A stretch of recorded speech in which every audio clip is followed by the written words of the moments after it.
Second episode of the Back2Warcraft podcast, ladies and gentlemen. I hope you enjoyed the first episode. We can't really react to your feedback yet because the episode wasn't actually released yet. So the one episode is still in the dark. And if you hated it, I'm sorry. We didn't quite improve things yet, but we will hear it very soon, I think. So, we're still here. It's me, Neo, and Bidu.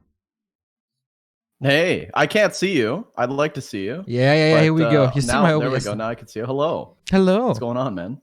Dude, it's an easy day. You know, I started streaming at 1 p.m. Central European summertime, and now it is close to midnight. So it's triple duty for me today. Now you're putting in the long hours. I just got out of bed like 20 minutes ago, cooked myself a nice plate of pasta, and ready to start my day. So little contrasting days, but it is what it is. Contrasting days, man. I feel like we get that a lot these days.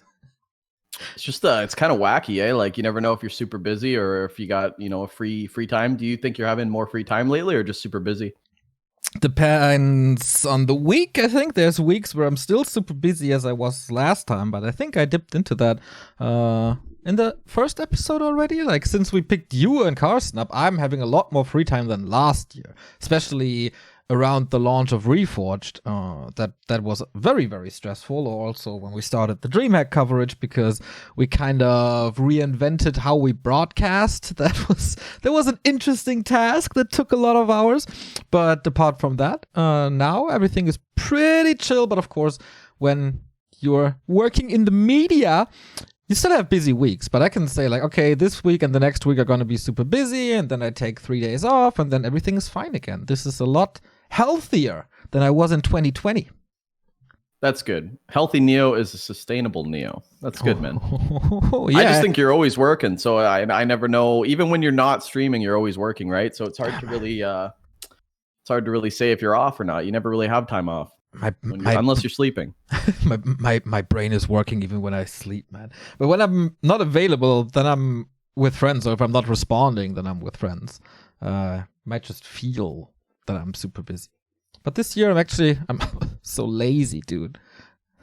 Me too. I don't even want to do anything. I'm getting back into Narcos Mexico. I'm just like chilling like a villain. I mean, I haven't really sat down. Do you watch Netflix shows? Like, I feel like I don't even watch TV anymore. I watched the entirety of Star Trek The Next Generation. I think that's 7 seasons with like 25 episodes each. So Dang. I watched a lot recently. I got into that Star Trek grind. I'm a Trekkie now. Is it actually good? I've never been a Trekkie. I've never understood it, but I assume the story is good. So many people like it. No. It sucks. It sucks, man. It's so bad. But is it like cheesy? It's cheap entertainment, yeah. Especially the early episodes. It's super cheesy because it's like early 90s. Everything is 4x3. Character development doesn't really happen because, it's rather standalone episodes than an entire series. But it was just simple entertainment, and I bonded with the characters a little bit, and so I watched it all. Why not? There you go. What we just did a podcast last week, and I was thinking when we were starting to do this, we're like, is like a weekly podcast too much? Like, are we gonna run out of stuff? But dude, as soon as we put that podcast out, there was some shit going down right away. Yeah. So I was like, oh, all right, well, we got more to talk about. Yeah, definitely we do. You've had a bit of a rough week, eh? Me? Yeah, a little bit. This is our talking points. We're going to talk about the PTR, and we're going to talk about all the I'm not supposed to call it drama anymore, some conflicts between people of interest in the Warcraft scene, and of course that goes down to ToD and EnTe, where so far I didn't really say much because I really had to talk to a lot of people. I had to think myself, and I'm still not 100% sure what the right stand on things is, but maybe we'll figure this out together. As I was kind of thinking the same, like, is weekly too much? And this is what I thought you would be saying. I thought, hey man, I'm kind of missed this. Can we do this more often than once a week? But I think it's a good schedule. Yeah, I think it's good. As soon as we got off I wanted to keep the first one going, to be honest. I was actually like, I got that fire in me, and as soon as like you're like, no, we're done. It's 1 hour. We're cutting it off. I was like, shit, I have more to say, and it got me in the mood. And now you wait a week, and then you get back into the nervous, anxious. But I'm excited now that we're on. We're on, baby. It feels good. I mean, we should start with the good news. We should start with the PTR, which I think is good news. We got our questions answered. Exactly. This podcast is not supposed to be a patch analysis, I guess, at least not on my part. I will probably do a YouTube video or something on it. This is pretty much just what we were hoping for in the first episode, isn't it? We were kind of, I don't want to call it begging. We were hoping. We voiced our wishes that we would see a second iteration of that patch. And once again, this sort of dialogue where they put out a patch and then we answer as a community. They think about it. They implement new patches and a second iteration of that PTR. And that is pretty much exactly what happened yesterday.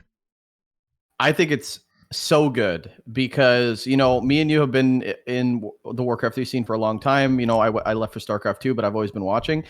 PTR patches were always just what the devs wanted to do. And I felt like they weren't ever really taking our feedback. We kind of just took what we could get. Now, this is like literally, if we say something on Monday, they're changing it in 2 weeks and actually listening to what we're saying.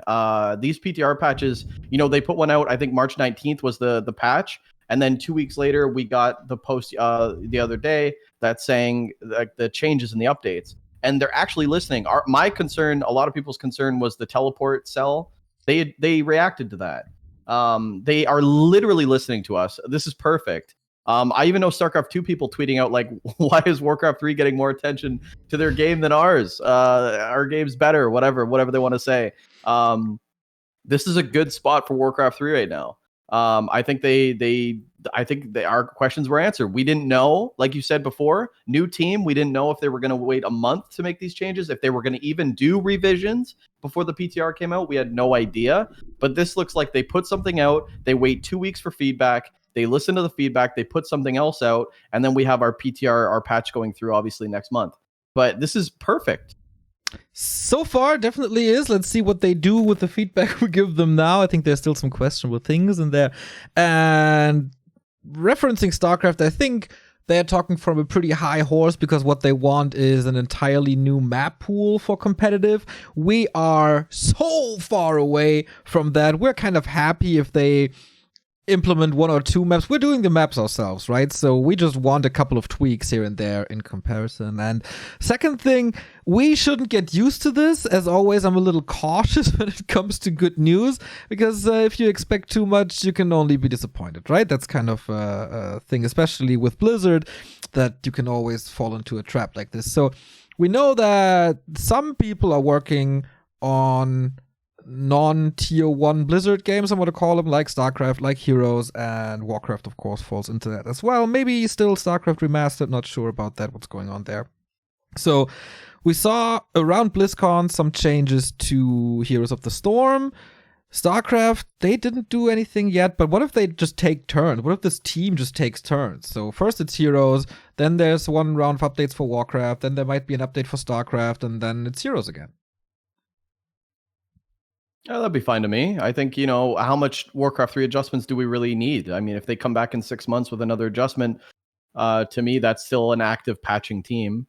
I think, some of these changes do have to go through. I think a lot of people are questioning like the Sunring Blades still just going straight through. I think, that's something maybe we have to try. Maybe we have to just put that through. And if it's a horrible idea, then we can adjust accordingly. But maybe there's, adaptability. That's the whole point of a PTR patch, right? You can't just like shit on it and adapt to the old or stick to the old traditional ways. Sometimes you got to shake up the game. And this patch definitely does that. So I honestly, I'm optimistic right now. And I know that that's the Warcraft 3 curse is like, we're all so happy because we get what we want for 1 month and then 13 years of darkness. But then like this month right now is good. And I don't really want to jinx it. I want to stay optimistic. People are listening. That's a fact. That's the truth. They're listening to what you say. They're listening to what the pro players say. They're even listening to what the amateur players say, because some of the input is just really good. I think what you did on Reddit was a great idea, gathering everyone's thoughts.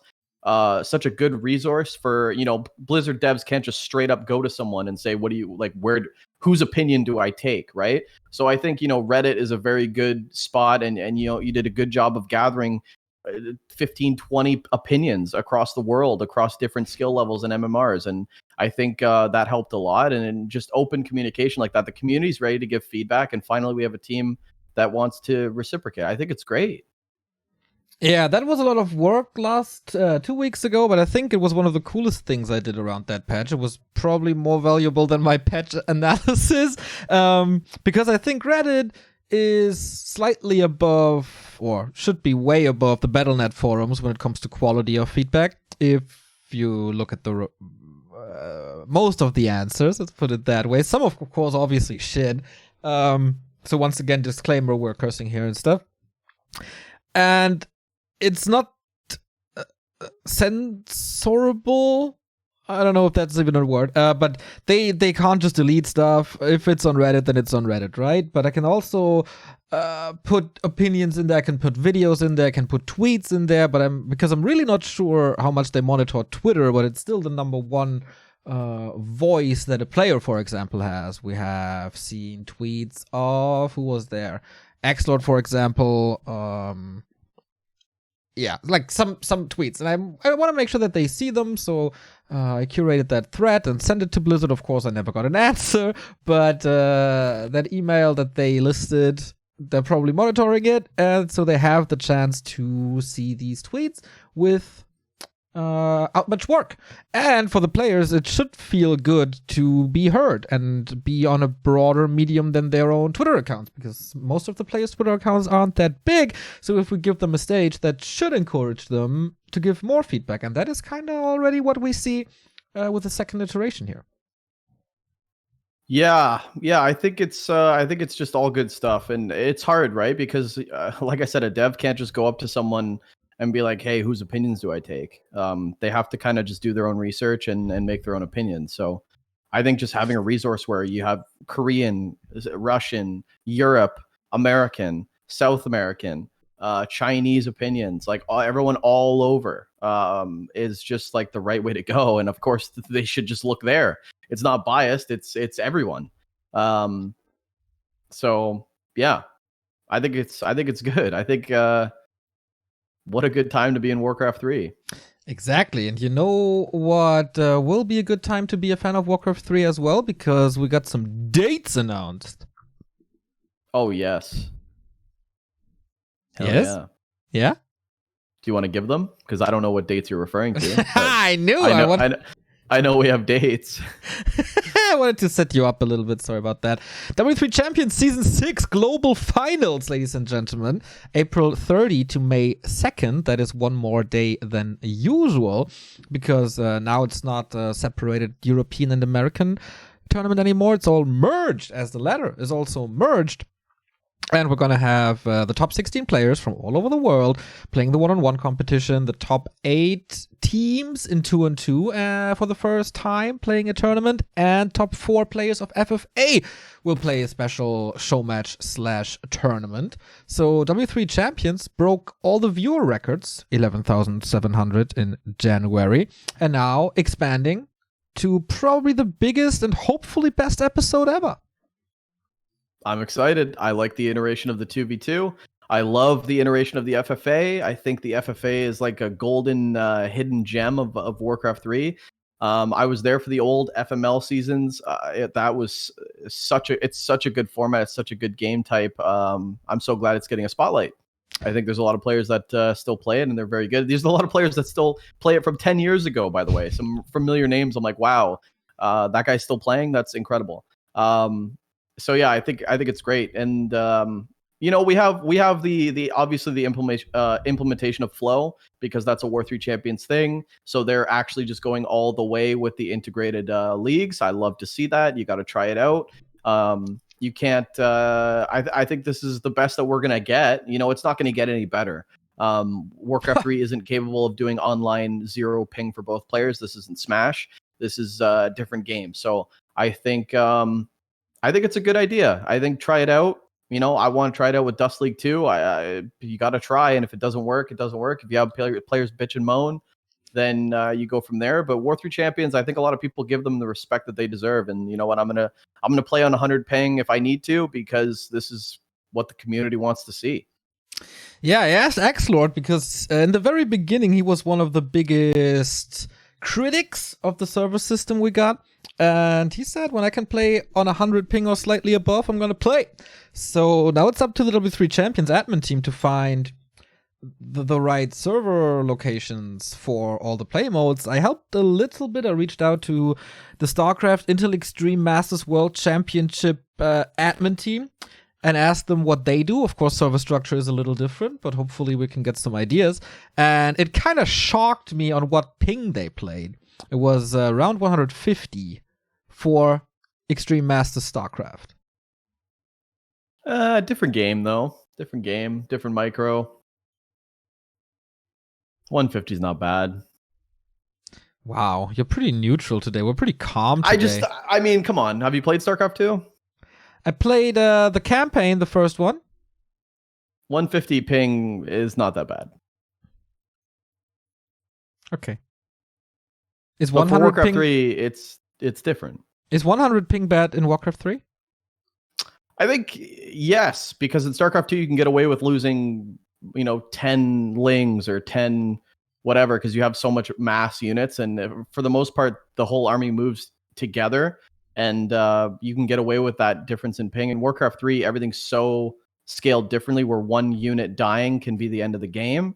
You take risks at the highest level where you try to push yourself for 1 HP Blade Master trying to win walk out. You can't do that on high ping, and those are the moves you have to make to beat a Lin or a Moon or an EnTe. I think the ping is a huge difference in Warcraft 3 to StarCraft 2. I think you're just making up excuses for your loss on Friday when we play each other. Wait, what server are we using? Yeah, Europe, of course. Oh, all right. Well, I don't complain about ping because I'm not at the highest level where my moves matter that much. I don't really see the difference because my skill's not good. But I imagine when you get the higher level, you see the difference, you feel the difference, and I think you do in Warcraft 3 anyway. But I mean, I noticed you were grinding yesterday. You actually matched some of the Dust Boys off racing, and Dude, let's not talk about that. You're guys, kind of holding back, though. What the? Since when are you holding back? You're so calm and collected and neutral and fair and stuff. What's up? So guys, Neo doesn't GG on ladder when he loses, which makes him a piece of shit. Once I did that once because why would you not GG on ladder, dude? It's your account. You have to GG when you get owned. Are you going to GG on April 2nd when I own you? Come on. Well, I will tell you GG when you tell GG first, but I had a bad day, a long day, and I'm already making up excuses for this shit. No, I shouldn't. Yeah, you are. I should have called it GG, but I got annihilated. I got embarrassed by Duck playing Orc. I didn't know at the time, which makes it even worse, but I thought I had the right idea, and once again, it was the stupid Farseer running into my base, destroying me, which happened 560 million times before throughout my 150 games that I did on W3 Champions. So I got a little tilted over this Farseer. Well, tilted, I didn't flame or anything, but yes, I am ashamed that I once did not GG out, and then it was Duck, and you were all watching, and it was embarrassing. Well, we weren't all watching, but Duck just said, "Was that real Neo? Neo, he didn't GG me." And I was like, "He didn't GG you?" And he's like, "No." He's like, "I owned him. He didn't say GG." I was like, "Oh, did you GG against Kaiser?" Yes. Good man. Good man. And one of two Dust Boys got a GG yesterday. Yeah, it was a very, very good day, wasn't it? No, it was fun though. I'm still trying to get a few games in here and there. I was playing until 4 a.m. yesterday. It really got to me that I got smashed so hard. I wanted to get back into platinum, but not possible. What are you struggling with on ladder? What do you hate playing against? Human and Night Elf. Me too. I like playing against Orc actually. Yeah, it's so fun. It's so fun on our level. A lot of high-level players will complain, probably. I do like my mirror, except if it's a Lich Ghoul Rush, it's a little bit lame, but I'm not going to try giving you ideas for Friday. But there is I'm gonna be straight up, brother. I think we got a mirror match there without saying too much.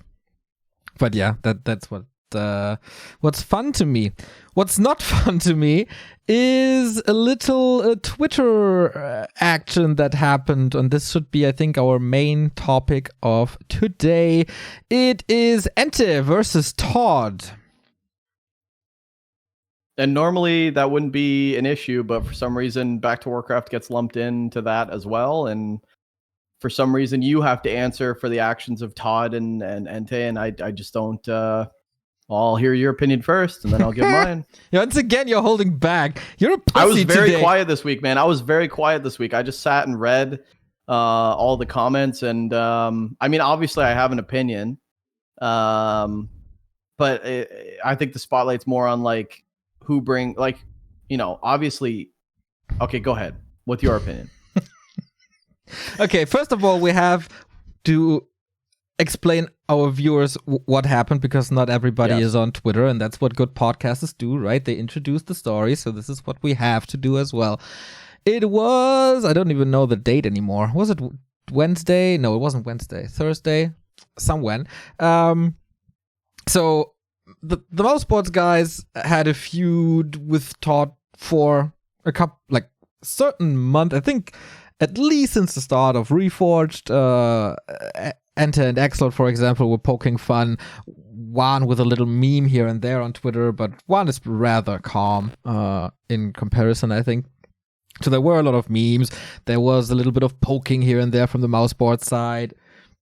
And that had a little bit of drama last year throughout the ESL season already, when people got banned on Twitter and Twitch accounts on both sides, I guess. Especially, of course, ToD sometimes rather trigger happy when it comes to Twitch bans for probably I sometimes get rid of people as well, so I can sometimes understand that when I'm not in a good mood. But yeah, things got sorted out though in the meantime. I think that was in December, January, somewhere like that. ToD and EnTe met, they talked it out, it was all peaceful, it was all good, and that lasted for a while. And then ToD met EnTe in a 4-4, and the 4-4 team of EnTe won. ToD was analyzing the replay afterwards, and in that recap, he called EnTe a bullshit player, and EnTe didn't think that it was very funny. And I think so. Hold on. So EnTe was beating one of ToD's teammates in a 4v4, and then he smiley faced him in game when he like trashed the teammate, the orc player who got destroyed, and then ToD called him a dog shit player. Later in the analysis, like the 4-4 team of EnTe clearly won, and ToD was pointing out why that happened, blaming his teammates a little bit because they went for the wrong unit comp and stuff, and called EnTe a bullshit player in the process of reviewing that game on his stream. So there's obviously, I don't think dog shit. Someone calling somebody else a dog shit player, I don't think that's a hanged offense. Wait. We're not done with the recap yet. Oh, okay. Go ahead. First, we have to get through the recap. So, okay, yeah, go ahead. That was, I think, that the straw that broke the camel's back for EnTe after the animosities over the years, and after making peace after a while. So he tweeted that out and said like, we made peace and stuff, and now he calls me bullshit player. So it was a little bit of backstabbing, I felt like, and that I think is not a big deal. But he tweeted at ESL, at Back2Warcraft, so basically at ToD's employees. Shortly afterwards, ToD leaked the DMs from after the incident, and EnTe had no good words either. It was something in the realm of you're an insane retard. So yeah, not too wonderful. And ToD then afterwards tweeted at Mousesports, for example. So both players are exchanging this behavior on Twitter, but I haven't seen any action yet, not from ESL, not from Mousesports, nothing. So that was the standalone incident last week. And here's how it's relevant, guys, while we're talking about it. is because then the question became, ToD as a prominent figure in the scene, as a commentator, as a caster, as pretty much a big voice and a big face of the game that we have, Warcraft 3. Should he have an opinion like that against players that he's commentating against? Player to player, it's totally fine. But ToD as a big caster, should he be able to say on his own public forum that, someone's a dog shit player? Is that something he just should stay away from doing? I would say probably. But I think the big concern for Back2Warcraft is now it's being lumped onto us because people say, well, how can you have this guy on? And then they go to ESL and they go, how can you guys have this guy on? He's toxic. He says bad things. He's just like not a good figure for the community, what have you. And then, we sit here and we have to, for some reason, analyze why EnTe and ToD have a feud. And it's weird. It's a weird situation to be in. Super weird. It's an uncomfortable situation to be in, and then we're damned if we do or we're damned if we don't. If you just cut ties with ToD for right now, I'm not even saying that you need to. I'm just hypothetically, okay? Like if you just cut ties with ToD right now, is that the right move? If you keep, I have like a glare on my face, sun. If you cut ties with ToD right now, is that the right move? If you don't cut ties with ToD right now, is that the right move? Is this answer that we have to come up with right now? I have no idea. This is like, we're talking about cancel culture, first of all. I think that every action has a consequence, and the bigger you are, the bigger the shit hits the fan. And in ToD's case, everything he does or says is like magnified on a microscope. And, calling someone a dog shit player isn't a hanging offense, like I was saying earlier, but I think it's just an amalgamation of everything that he does on his own public forum. Should that affect what he does, like in his own private forum? Because, his own channel, it's public, but it's his own thing. It's not related to any other entity, right? But does it impact overall? And sure it does. But I think the community decides that. And, if someone's going to get canceled and if he's going to lose his gigs to ESL and if he's not going to come back on Back2Warcraft, he's not going to be the person they pick, then that's just going to happen organically. And I just believe that. I believe that if the shit hits the fan long enough, that you will have the consequences. You aren't just going to slide by. And I think the problem with EnTe is he's sick of, he can't keep getting away with this. That meme from Breaking Bad? No. And EnTe wants change done. Is it the right move? I don't know. Is it completely biased? I don't know. I think there is a difference between professional ToD, who I've worked with, and who he is on his stream, which I've viewed. I don't know where you draw the line. Yeah, we in the course of this podcast will not come to a conclusion. We're not the jurisdiction here, and we definitely shouldn't. I kind of ignited that fire with us getting dragged into this shit with this stupid joke on my Twitter, because EnTe said something of he insulted me and he called me a dog shit player in front of his 500 viewers or 600 viewers, and I said that was stupid. Tell your 10 viewers 60 times that ToD is a dog shit player. And I shouldn't have done this, and I thought it was all in good, clean fun, and I was joking, but that didn't come across like that on Twitter, and probably stuff like that is more like either I stop it or I do it when people can hear my voice, so I'm clearly joking. Twitter can be misunderstood by a lot of people. I got a lot of shit for that. I talked everything out with EnTe, and he knows how I meant it, and I know that it didn't came across the way that I meant it, but that a lot of people saw that and reacted to it, and that kind of what got me into the discussion. That was stupid, and of course, it's also thing because we did act as a little bit of a moral institution. Is that the wrong word? Is that the wrong description? I don't know, because I personally called out Insub after he flamed against Rezaman, where he said, "Oh, go kill yourself, because that for me is definitely crossing a line. And of course, we had this whole incident with Terra last year, where Terra wanted a country wiped off the earth, which is, I think, also a little bigger, and we took action there. So, in hindsight, would I do the same? In Insub's case, for sure. I talked with Insub as well, and I would always do that again. I would always point that out again. That was, for me, definitely something that crossed the line. In Terra's case, it was rough and it was hard. Was it the right punishment? I don't know. Probably wouldn't punish as hard as I did last year, because he apologized afterwards in a pretty sincere way, and he's behaving really well since then, as far as I can see from my POV right now. This also leads to something that you said already, which is kind of a quote from, I don't know, Reddit or whatever it was. What they do on their stream is their thing. And I don't think that's true if you have a certain audience, if you are a person of public interest. It doesn't matter if it's 2,000 people or 500 people or sometimes even 50 people, because you are definitely an influence. And in ToD's case, you can clearly see that in other stuff, like, for example, the Dispel meme or the Let's Go Champ meme with Mikael. Like, ToD clearly has an influence, and sometimes that even...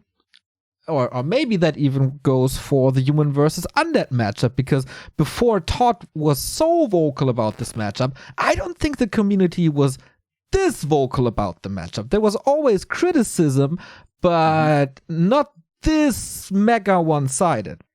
So these 3 examples, or let's say 2.5 examples, show the influence, and so it doesn't really go that way. Like, what you do on your stream is not your thing. You're not doing that for you.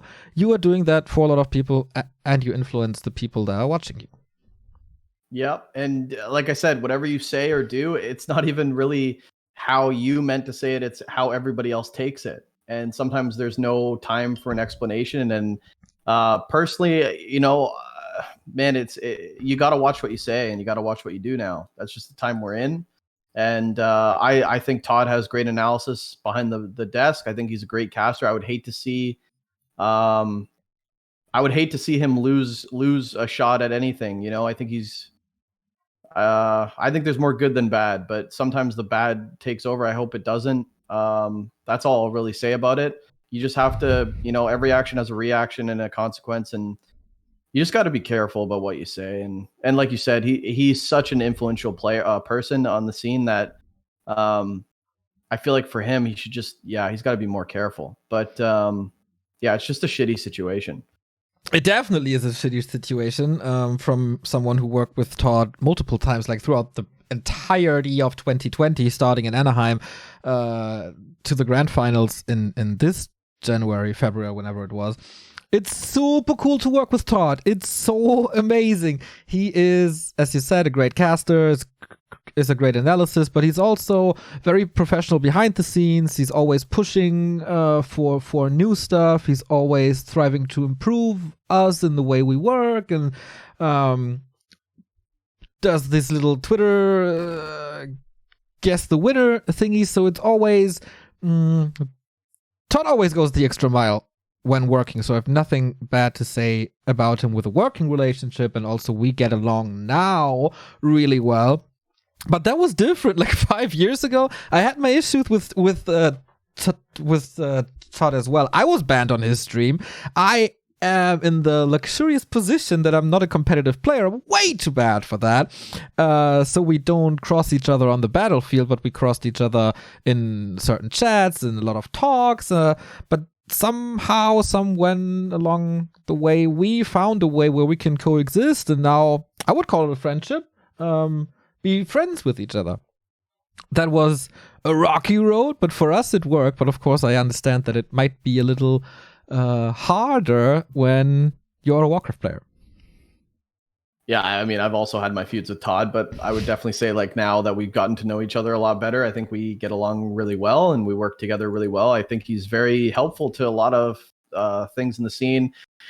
he's very supportive as well. And I mean, we could say good things. I would hate for people to just listen to this and be like, oh, wow, they're ToD dick suckers. And like, they're so biased and whatever. I mean, we're just giving our opinion on working with the guy. I have nothing but good things to say when I've worked with him.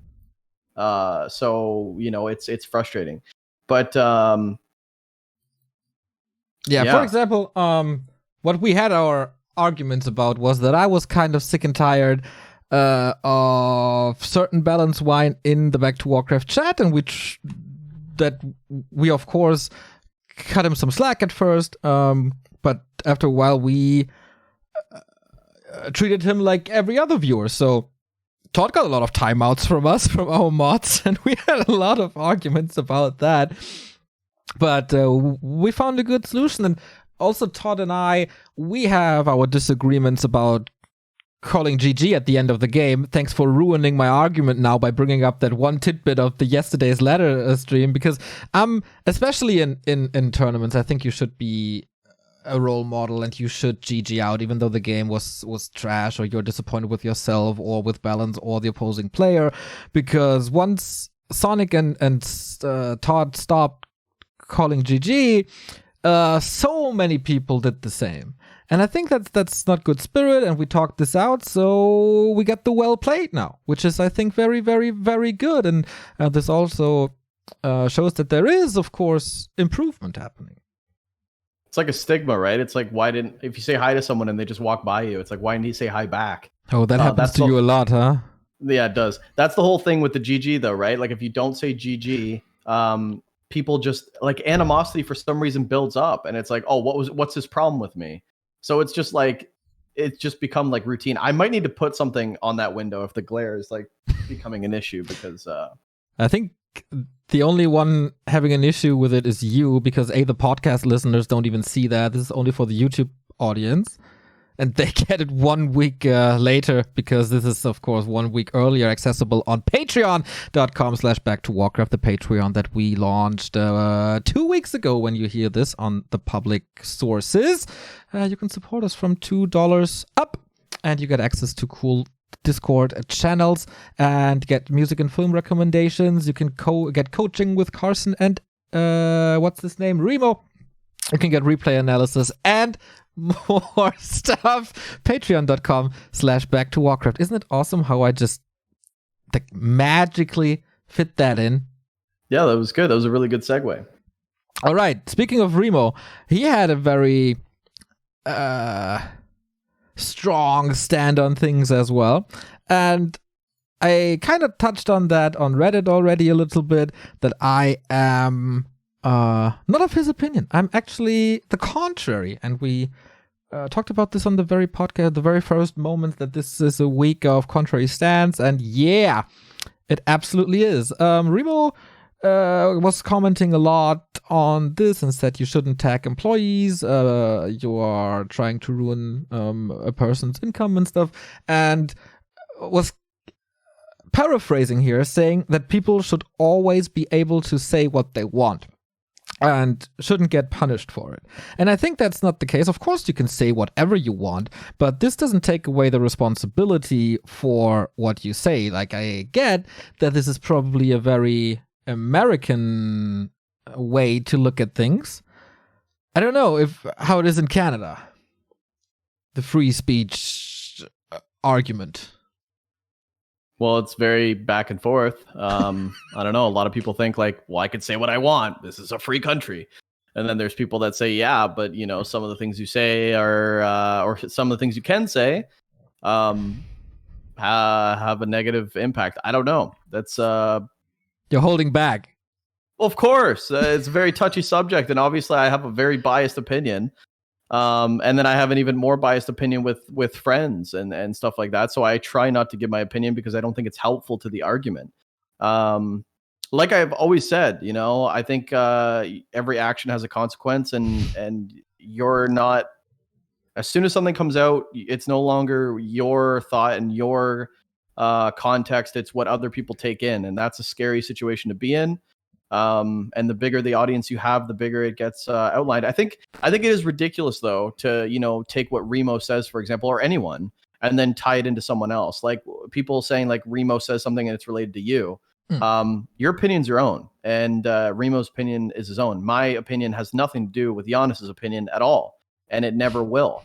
And you know, I think it's just ridiculous that people can like be on the same entity, and all of a sudden they all are on the same wavelength. And you said this, so that means you all think that. That's just not true. And that ties into the whole like Back to Warcraft Reddit thread where ToD is lumped in with Back to Warcraft. Yeah. And it's like, well, ToD's actions, you know, calling EnTe dog shit have nothing to do with Back to Warcraft. And people just find a way to connect the dots. And it's very scary how people can just get lumped in. And now all of a sudden, I mean, you shouldn't give your opinion, but now you feel like you have to. You know, you feel like you have to weigh in on what you think and try to justify it. I just think it's weird. It's just, you know, it's really weird. But yeah, in Canada, obviously, we have the same mindset where some people think they can say whatever they want, and you know, if you don't like it, sue me. And the other people think, well, you should watch what you say because people are listening. Yeah, I'm trying to poke the Bidu bear here to get a little bit more of your opinion here, because we definitely disagree, and I definitely disagree with Remo as well. Just a disclaimer, not that people think that I'm talking shit behind Remo's back now.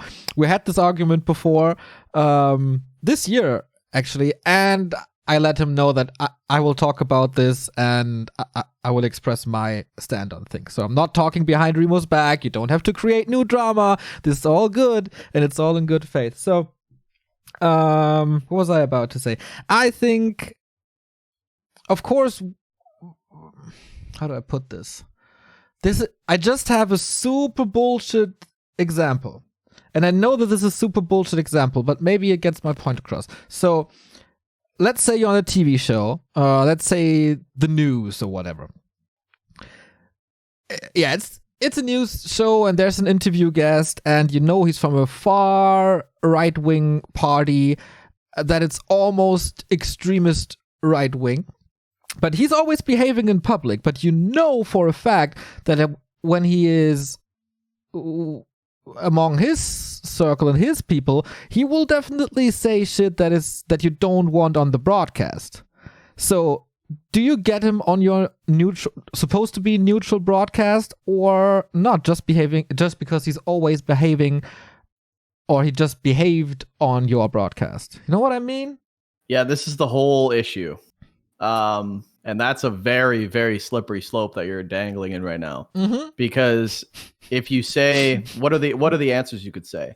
The answer is, well, you know, behind the scenes, he's one thing, but when he's out in public, he's cool or whatever. Cool, you know, in quotations. Is that an acceptable answer? I don't know. There's the answer of like, well, I know that behind closed doors, he's a piece of shit and he doesn't actually mean what he's saying publicly. So it's like, then do you take that at face value? I don't know. Personally, I've always been in the case where if it affects what you're doing, then it's negatively impactful and you should do something about it. I also believe in like minding your own business. So I don't really, I'm not really in the mindset of like caring what people do behind closed doors. That has nothing to do with me. It's none of my business. But I think like, and this is so easily relatable to casting. For example, I think as a TO, ESL, for example, right? They see a Warcraft 3 event and they go, I want really good minds. I want smooth commentary. I don't have to worry about commentary. I want experienced people. And for example, they go, I want Giannis and I want Remo and I want ToD and I want Carson. Okay. And because I know that I'm filling the commentary voids, I don't have to worry about nothing and it's good. If you're a tournament organizer, you're not really going to care. Let's just assume that everyone has like good personalities in the community as well. Okay. I think you're just going to like want good product and you're just going to want good commentary. And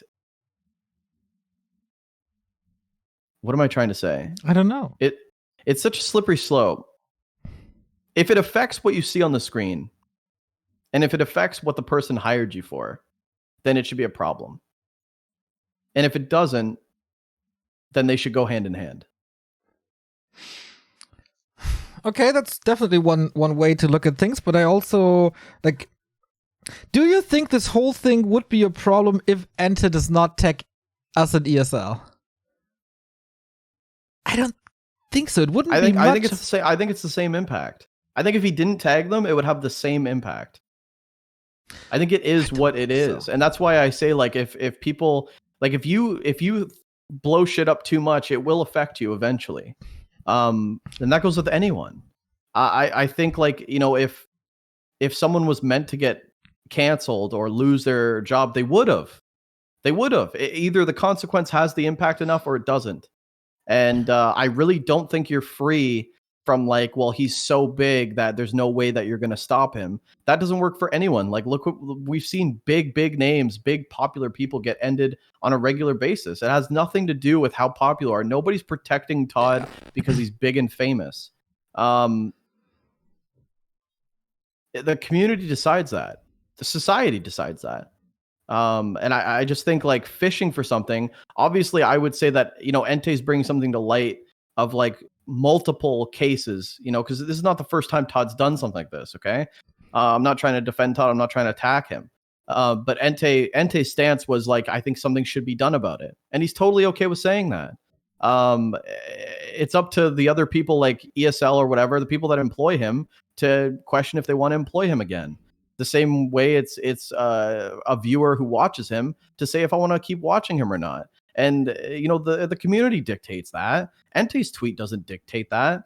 I think the whole situation's kind of silly because it was like EnTe showing some proof and then ToD digging for more proof and then both of them just like tweeting each other's employers. Like, I think that shit's ridiculous, first of all. Yeah. But that's how they want to handle it. That's fine. It's childish as fuck. But I mean, whatever. Do what you want. I personally hate that kind of shit. I think it's petty and sad, but it has no impact on like what's going to come out of it. The outcome will be the outcome. And that's how I feel about it. 46 minutes in and I really got the real Bidoo out of you. I'm so proud. Well, obviously, like, okay, if you want my opinion, I'll give it to you. I have a very high tolerance for things that maybe people shouldn't have a tolerance for, but I'm not the president of the world. So I don't like, my opinion doesn't dictate everything. And, I understand that maybe if I'm cool with someone saying something like behind closed doors, your friends, they say weird shit. They say stupid things that they wouldn't normally say on like, if they're giving a speech to the president. Okay. Like, I understand, but my tolerance is much higher than others, but I'm still sympathetic to people that can get offended and can relate to it in a negative way. And that's the way the world works.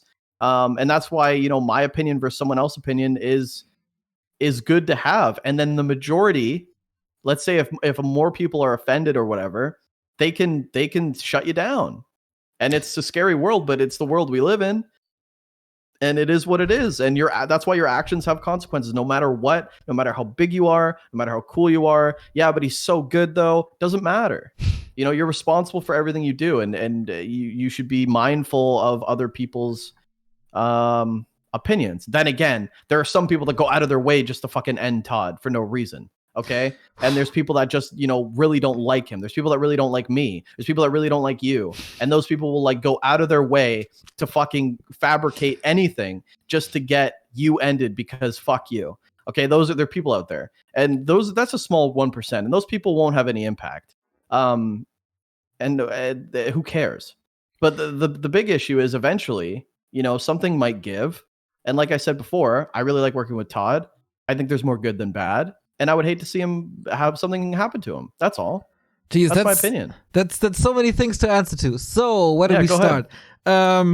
First of all, I am 100% with you that it's EnTe's right to point that out. And I think it's very healthy for the community to point that out, which they did a couple of times before, but that was probably the biggest outlet. And it is a shitty and childish thing to do from both sides to tag the employees or people that hire them. But I'm pretty sure that it wouldn't have had this reaction without it. So sometimes you have to do bullshit things to get a point across. And we see this pretty much everywhere. That yeah, sometimes you have to do outrageous things to just be a little more extreme than usual to get eyes on you. And now we discussed this for 3 days, and I'm pretty sure there were talks behind the scenes, and that there will be more talks for sure. And this always does something, and hopefully in the right direction. And maybe things are changing to one side or the other. As you said, there's always a reaction to stuff like this. It's not like we are sitting here or everybody who was tagged was sitting here and is just reading a bit and then goes on with their day. Like, we think about it, we process this information. Everybody does, and EnTe probably did that. ToD probably did that. I hope Remo did that, because this was once again what. No, probably not. But this was very outrageous to me once again, as it was a couple of months before. But yeah, that's my kind of things. Maybe back when, even though I wouldn't do it like this now, maybe setting an example with Terra, or this set an example with Terra and led to eventually a better community for a bit, because that one example was so harsh and the punishment was so harsh and so hard and so long. Nobody knows. We will never figure this out, but maybe. So yeah. What else? So there was more. I'll just weigh in too. I think what you said was a good point. Maybe I was wrong about, like, if EnTe didn't tag them, it would have the same impact. It is super childish, though. I'm definitely with it that it's super childish. Maybe it would just be forgotten, though, like another tweet, and EnTe's not big enough to get that rise on his own. Maybe that's 100% the case. I'm sure there's lots of people that have tweeted out negative shit that people do, and it just totally goes away and people get away with it. I think, like, the biggest point of this is that, let's say someone's gets brought up, right? Let's say, hypothetically, Hitman gets tweeted at, and they say, they tweet at Team Dust, they tweet at the fucking Dollarama that he works at, or some shit, and they say this guy is a piece of shit, he should be fired. If that wasn't the case, if it was just a one person's opinion, every comment would be, I think he's great, I think this is just a one-off, I think I think this is ill-advised to portray him like this. In ToD's case, that's not the case. It's very 50-50 of, like, a lot of people agree and a lot of people disagree. Oh, yeah. It isn't like an isolated incident. So that's why I think it's good that this kind of shit gets brought up, because if something needs to be addressed, at least it's on the right track. And whether that's, like, people need to fix their attitudes, people need to watch what they say. I think everyone should strive to be good. Okay. Like, a popcorn headline is always good. Trust me. I love them. I will always say something controversial if it gets a laugh and reaction. I think that's fucking great. But there is a line to cross. There's you toe the line on, how bad you go to get that reaction. And, I mean, nobody's perfect. And I hope people are, like, open-minded with how they approach things. And I hope that people are open to maybe a conversation with the person first before conviction. But I definitely think it's a good idea to shed light on things, because, I mean, no toxic behavior should go unpunished or unaddressed. And that's the key, especially if you're a public figure. Yes. You have to watch what you say. You're not immune. You're not impervious to conviction. So I think, and this is me saying that I like ToD, and this is me just saying that maybe you're right. If EnTe didn't do that, maybe it's just another tweet that goes out and 13 people see it, and who gives a shit? Yeah. Maybe you're right. What some people are saying that this is all blown out of proportion, and then came this Remo quote of people should always be able to say what they want. I think context is so important. Is dogshit player per se a big offense? No, it definitely is not. That's like calling you a dummy or something, maybe half a level above, but this should always be seen in the context of all the years prior and the feud prior. And yeah, what's happening then? But what a lot of free speech adversaries say is, oh, then I can get locked up for calling you a dummy. But no judge in the world will do that. It's always context, and you have to see it in context. And there is, as you said as well, at some point there must be a line. There is a line. What is that line? Nobody in the world knows. Society will just run away with it and do what they want with it. That's how I feel. Yeah, it's and pretty clear. we find out the lines from the consequences of other people. But I have a question for you. Should an analyst have an opinion like that about a player that he could be working with? Do you know what I mean? Like, as an analyst, should you have such an opinion about a player that's in your scene? That's the main question.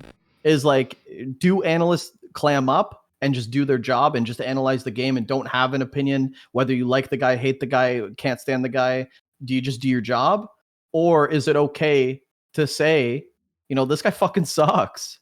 Like, I don't know. What do you think? That puts me on the spot. Very well. That's the issue. That's the issue, because I don't think dog shit player is the hang of defense for ToD, but I think him being a huge analyst in the game, should he be saying this about EnTe, who's in the game? Like, should he have an opinion like this? And if he has opinions like this, should he still be on the booth? That's a question. I'm just wondering. Yeah, I think he would obviously never say that in a neutral context when he's not involved, when he's just chilling with us, watching the games, enjoying the tournament that he's not playing in. That would never happen. On ladder, how heated he can be at times, and he's a very emotional player, of course. And then this happens. This is I don't know. So you're saying behind closed doors he'll say it, but on a public cam he won't say that? Like, I don't think ToD would ever call EnTe a dog shit player on an ESL broadcast. I don't think if they talk person to person that would happen in a neutral setting and not after a best of 5 between them.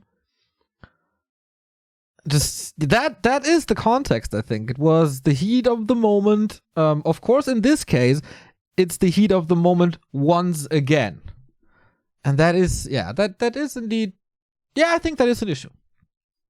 But, I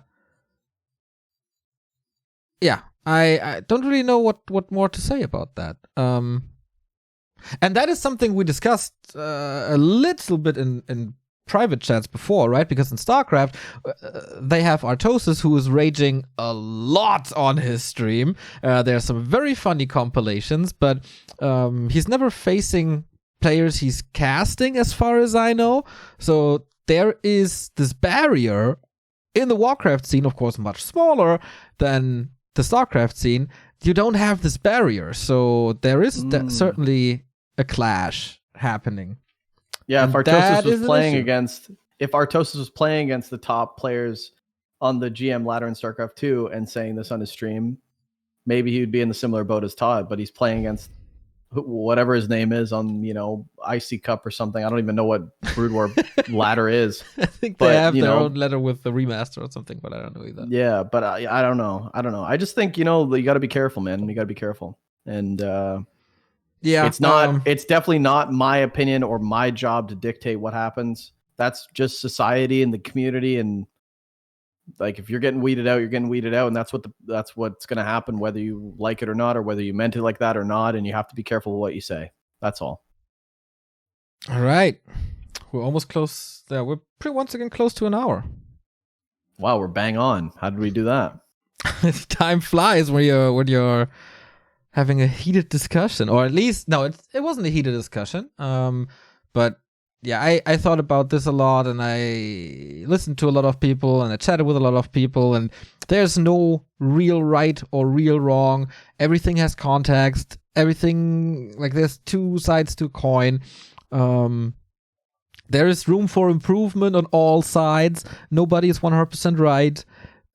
We can all learn from this. I think this was a tweet that I sent out. When was it? Saturday evening. We all have a lot to learn, and we can all learn from this. some people in the community can by not being super one-sided because they hate the one or they love the one or the other player so much. To have a more neutral view on things, I should just shut my mouth at 3 a.m. when I think I'm funny, but I clearly are not. It was funny. That was a funny joke. That was fucking funny, dude. You know what? I'll be the first one I'm not trying to white knight you, and I think you've built this persona as Mother Teresa in our fucking community, but dude, that was a funny ass chirp, and it was well played. When I read that, I was like, holy shit, that was fucking hilarious, and I hope people just noticed that it was a joke. Yeah, it was a very adult discussion with EnTe afterwards. So that's once again it's all good. Maybe we we all calm down a little.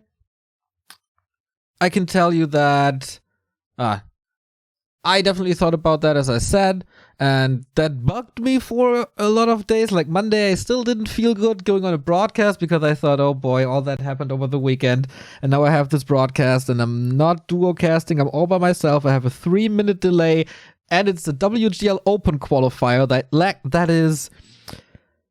there was guaranteed pain for a broadcast, that mixture of things, because the Open qualifier are kind of slow for us without QQ access, not too well organized, or you can't really follow the organizers because you don't have admin access.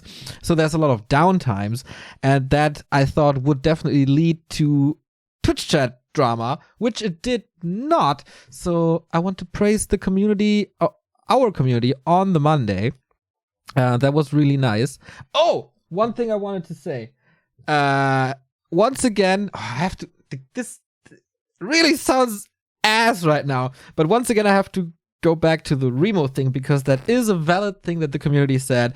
And he knows. So, you're an advocate of super free speech and everybody should do whatever. But there was the Reddit, the Turn the Ship Around thread where we said that we will moderate our channel harder than before to get rid of balance whines and stuff. Shouldn't people be able to whine about balance all they want then?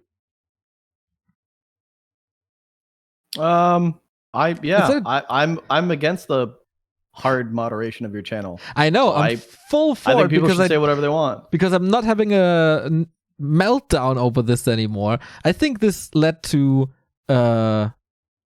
healthier chat than we had before with the moderation. And so once again, I repeat, I'm definitely in, to a degree. I think more moderation always leads to better results. All right. Well, there you go. You guys aren't going to be talking about graphics anytime soon. No, you won't. Okay. Second edition of the podcast. That will hopefully get a few reactions, and that gets us higher up in the YouTube algorithm. And hey, if you're on Apple Music, leave us a comment, leave us a review, give us 5 stars, give this wonderful man to my side, give him 5 stars or 4, and let us know what we have to improve. And hope you like it. Anything else, Bidu? Yeah, I mean, you guys won't get this until the day of, but the next time you hear us on episode 3, I will have either clapped Neo's cheeks and you'll be staring at a bald man on YouTube, or I'm the worst player on Back2Warcraft. So yeah, I'm excited about that. It's this Friday in 3 days from now, but let's go, baby. 100K celebration stream. It's going to be a lot of fun. And obviously, by the time you hear this, it's already done or happening. So hope you guys enjoyed it and love you. Indeed, there's more to come. We got the 100K celebration on Friday. We start our Patreon then. We can sub to patreon.com/Back2Warcraft from $2 up. You get podcast episode a week early from the 2nd tier and above. And of course, coaching with Remo and Carson, replay analysis, music and movie recommendation, and so forth and so forth. Of course, we're all on Twitch. The homepage is back2warcraft.com with a schedule. We have a packed schedule. ESL Meisterschaft every Tuesday and Wednesday, ESL Cup every Monday, Skill Cups in between probably or almost every Friday. We got Dust League Europe going on. We have the WGL March qualifiers going on. There's so much stuff. And of course, ESL Cup get even bigger as next week from now in April, the American and the Asian ESL Cups are starting, where this fine man is going to cast for you alongside Carson. So hopefully you enjoy that as well as Carson's Theorycraft. That's the Back to Warcraft podcast episode 2. If you have any topics for us for episode 3, let us know if the scene doesn't blow up once again and the topic that dictates itself. Adios. Bye.